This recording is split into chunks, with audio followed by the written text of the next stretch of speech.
सभी मां बहनों को आज मैं मां दिवस के अवसर पर हार्दिक शुभेच्छा और बधाई कहना चाहूंगा। वर्तमान में आधुनिकता की आंधी चल रही है, विकास वृद्धि अपने चरम पर है। इसके बावजूद एक व्यक्ति सबसे दुखित, बेहद परेशान और अनिश्चितता से घिरा हुआ दिखता है। वह है मेरी मां, आपकी मां। आज हजारों माताएं चुनौतियों की आंधी में घिरी हुई दिखती हैं, जीवन के चौराहे पर खड़ी दिखाई देती हैं, क्योंकि एक ओर उनके दाम्पत्य जीवन की अनिश्चितता के कारण टूटे बिखरे परिवार, अनियंत्रित बच्चे और दूसरी ओर आर्थिक तंगी हालत की बादल छटती हुई दिखाई नहीं देती। आज घरों में मां बहनों की दशा बहुत ही खतरनाक है, असोचनीय है, असहनीय है। लेकिन पुरुष लोग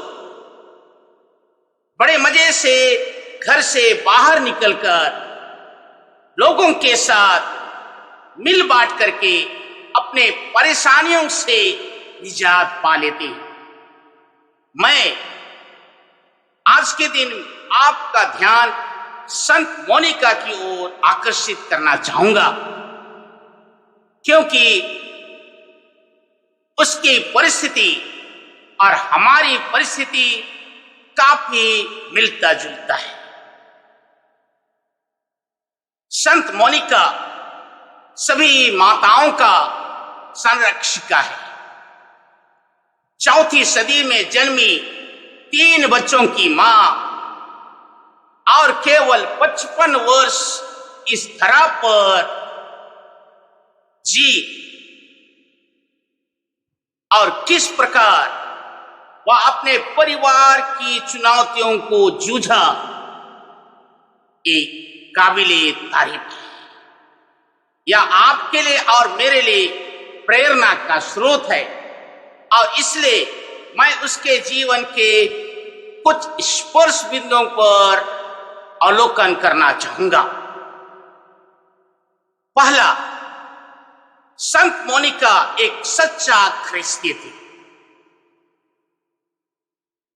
बपतिस्मा ग्रहण करने के बाद ख्रिस्ती बनना मात्र पर्याप्त नहीं है। एक ख्रिस्ती को अपना ख्रिस्ती जीवन दूसरों को देना है। माता कलीसिया सिखाती है कि सच्चा ख्रिस्ती वह है जो ख्रिस्त को दूसरों को दे। संत मोनिका अपने ईर्ष्यालु सास,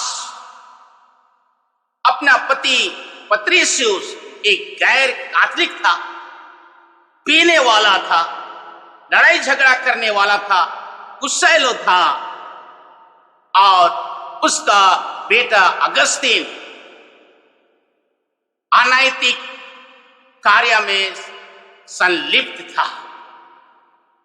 फिर भी उसने अपने ख्रिस्तीय स्वभाव के द्वारा और प्रार्थनामय जीवन के द्वारा इनको अपनी ओर आकृष्ट कर सुंदर जीवन जीने के लिए प्रेरित किया। दूसरा, संत मोनिका माता मरियम से प्रेरणा पाई। यद्यपि माता मरियम का जीवन और मोनिका के जीवन में बहुत समानता नहीं है, फिर भी लक्ष्य एक है। उसने माता मरियम को अपनी मां मानकर, प्रेरणा का स्रोत मानकर एक साथ मिलके प्रार्थना करते रहे। स्वर्गदूतों के सभी संगतियों के साथ, संतों के साथ मिलकर प्रार्थना करती रही और इस तरह के सभी धर्माध्यक्षों, पुरोहितों और लोक धर्मियों को प्रार्थना के लिए कहती रही, उनके साथ मिलकर प्रार्थना करती रही और अपने प्रार्थना को मजबूत बनाई। इस प्रकार देखें तो संत मोनिका रोज दिन हर पल अपने परिवार, विशेषकर अपनी सास, अपने पति, अपने बच्चों को ईश्वर को और माता मरियम के चरणों में रखती है। आपको मुझे यह प्रेरणा देती है कि हम भी अपने बच्चों को ईश्वर के चरणों में रखें, माता मरियम के चरणों में रोज दिन रखें। तीसरा, माता मरियम अच्छी तरह जानती है उसकी सास, उसका पति और उनके बच्चे ईश्वर की दृष्टि में मूल्यवान है और महत्व रखते हैं। इसलिए वह ईश्वर के पास इनको लाने के लिए 18 वर्ष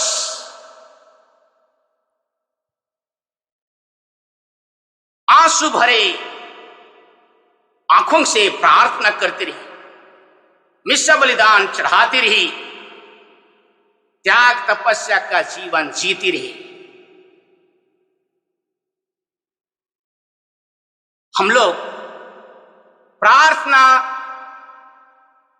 करते ही नहीं और कहते हैं जितना भी गिरजा जाओ, विनती, प्रार्थना, पूजा अर्चना करो, मेरा पति, मेरे बच्चे कभी परिवर्तन नहीं, कोई बदलाव नहीं। समाचार पत्र खोलो, आज हजारों मां बहनें आत्महत्या करती हैं क्योंकि उनको राह नहीं दिखाई देता, उनको कोई उपाय नहीं सूझता है। लेकिन एक बात ना भूलें, महिमा का केवल एक ही रास्ता है, क्रूस का रास्ता। चौथा, माता मरियम अपनी सास, अपने पति और अपने पुत्र अगस्तिन के लिए 18 वर्ष आंसू बहाते हुए प्रार्थना करती रही। हम प्रार्थना शुरू भी नहीं करते और हार जाते हैं, कहते हैं ईश्वर प्रार्थना नहीं सुनता है, ईश्वर प्रार्थना का उत्तर नहीं देता है और इसलिए प्रार्थना करने का मन बदल देते हैं, जीने का रास्ता बदल देते हैं और जीने का ढंग भी बदल देते हैं। यहां तक कि हम जादू टोना आदि में फंस जाते हैं।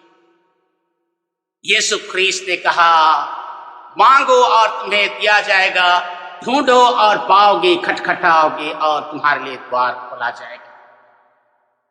ईश्वर अपनी प्रतिज्ञाएं पूरा करता है, कभी भी असफल नहीं होता।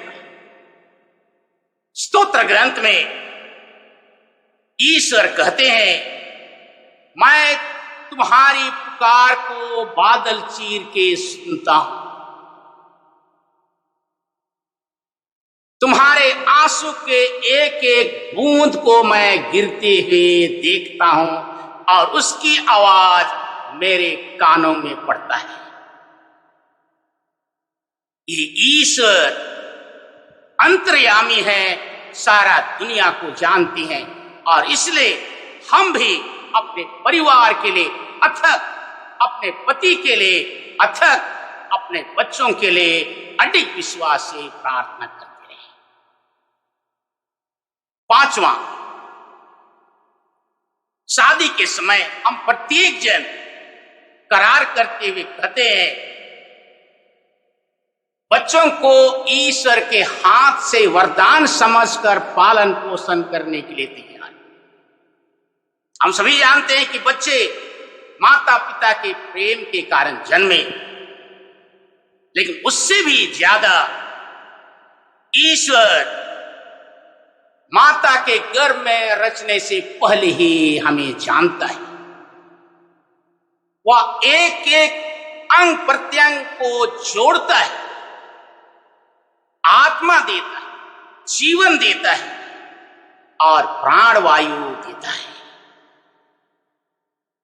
हम प्रत्येक जन का एक दायित्व है कि हम अपने बच्चों को ईश्वर की संतान बनाने के लिए उन्हें मदद करें, उनको स्वर्गराज के रास्ते पर आगे बढ़ाने के लिए मदद करें। ईश्वर के संतान होने के लिए हम प्रत्येक जन के ऊपर, माँ बाप के ऊपर यह दायित्व ईश्वर ने दिया है। उसे विश्वास पूर्वक, ईमानदारी के साथ, निष्ठा पूर्वक पूरा करने की चेष्टा करें। अंतिम 6वां स्पर्श बिंदु पर कहना चाहूंगा कि सभी माताओं को याद रखना चाहिए कि ईश्वर आपके पति को जैसा बनाना चाहता है वैसे ही बनने देना चाहिए। उसे वह बनना चाहिए जिसको ईश्वर चाहता है। आप लोगों को मदद करना चाहिए। अपने पति को अपने परिवार में अपने पिता का दायित्व, पति का दायित्व और घर का मुखिया का दायित्व निभाने के लिए सभी माताओं को अपने पतियों को मदद करना चाहिए और साथ में पतियों को स्वर्ग ले जाने के लिए, स्वर्ग के दरवाजे पर खड़ा करने के लिए सहायता करना चाहिए। इस धरा में उसे मदद की जरूरत है, क्योंकि आत्मा तत्पर है, शरीर दुर्बल है। जैसे संत मोनिका ने अपने पति पत्रिसियुस, यद्यपि गैर ख्रिस्ती पीता था, लड़ाई झगड़ा करता था, गुस्सा करता था, परंतु अपने ख्रिस्तीय व्यवहार और प्रार्थनामय जीवन के द्वारा उसके मन को जीत लिया। वैसे ही हमें भी अपने जीवन में एक लक्ष्य होना होगा कि ईश्वर की योजना मेरे घरों में पूरा हो, निराश ना होए। आप सभी माताएं धन्य हैं, क्या भला आपकी कोख से जन्मा हुआ बेटा ही, बेटी ही कल के दिन में संत बने, आपका परिवार पवित्र परिवार बन जाए। इसकी मनोकामना के साथ आंसू बहाते हुए प्रार्थना करते रहे, त्याग तपस्या करते रहे, प्रार्थना में अडिग विश्वास होकर ईश्वर को पुकारते रहे। आमीन।